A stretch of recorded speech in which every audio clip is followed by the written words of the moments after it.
I just returned home from my 26th year at a camp called Colorado Challenge. This year I talked to the kids about the things in life that make them dizzy, the things that cause them to lose their equilibrium.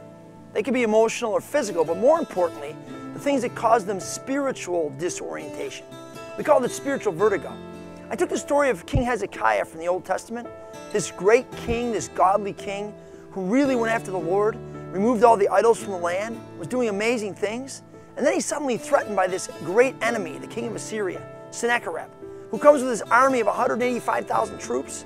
He's been wiping out countries all over the world, and he says to Hezekiah, I'm going to take you out. In fact, he sends him a letter. The letter is super threatening. It says, you better surrender, or I'm coming to take out you, kill all your people, and wipe you off the face of the earth.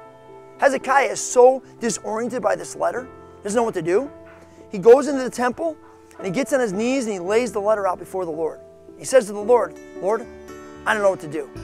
I don't know what to do. You got to do something for me. And the Lord fights for Hezekiah. Then I asked the kids, do you think the Lord will fight for you? Is the Lord good enough? Does He love you enough? Does He have enough power to deal with all the things in your life that make you spin, that make you feel like you've lost your equilibrium? Now there was this girl at camp from Indiana, and she came with braces on her ankles. Apparently she was a dancer back home, and for months before coming to camp had experienced great pain in her ankles. She walked funny. My kids noticed it. The other kids at camp noticed it. Even during the square dance on Tuesday night, she was going around limping around with these braces on her ankles, and it was kind of noticeable to everybody that she was not walking the right way. She was in great pain. And basically every night and every morning she would head to the nurse's station to get ice for her ankles, to ice her ankles so she could make it through the day. Now being in Colorado with hurting ankles and braces on, it's not a good formula. I mean, Colorado is hiking everywhere you go. It's up and down mountain slopes. It's rocks everywhere. I mean, it's just not good. So the night after we talked about Hezekiah, she heads down to the nurse's station to get her bag of ice. On her way, she has to pass through a group of girls who are having small group time. They're from Michigan, not even from her youth group. They watch her go through. She goes to the nurse's station, comes back out with her bag of ice, and as she's heading back up to go ice her ankles, these girls stop her. Say, hey, would you mind if we just prayed for your ankles?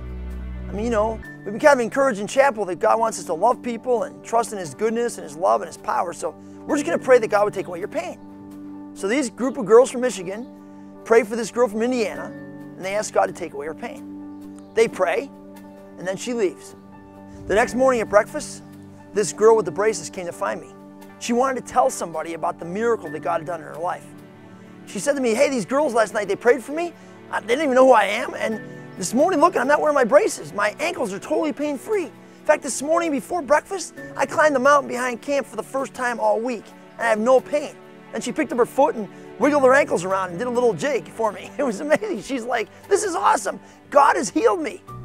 So that night at chapel, I decided to call up this group of girls from Michigan and find out what had happened, what they had felt, what had gone on, what was going through their minds.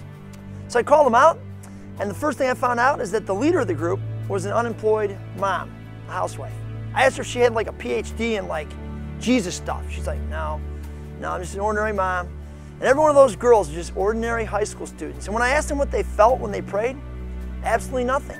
Their hands didn't tingle, the girl didn't fall over, there was no visible signs of a miracle being done. And these kids had no idea that God had healed this girl.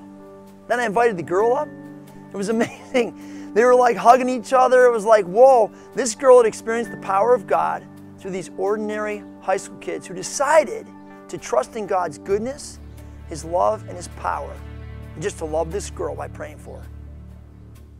Since I've been home, I've been thinking about this story a lot. You know, this miracle that God did at camp. Thinking about, wow, these ordinary girls just decided to love their neighbor, so to speak, who was walking in their midst, someone they didn't even know. But they felt for her, you know, like the fact that she couldn't do camp like she wanted to, that she was in such great pain. They decided just to love her and just pray for her. It's kind of got me thinking about my own life here where I live. You know, I come home, and not that everyone I pray for is going to get healed, or that everyone you pray for is going to get healed. That's not the point. You know, we don't know what God's going to do through our prayers, through our loving of other people. But am I willing to love people, you know, right where I live, to enter into their disorientation, their pain, their dizziness? Are we willing and available to enter into people's lives and to love them by laying their pain and disorientation before the Lord.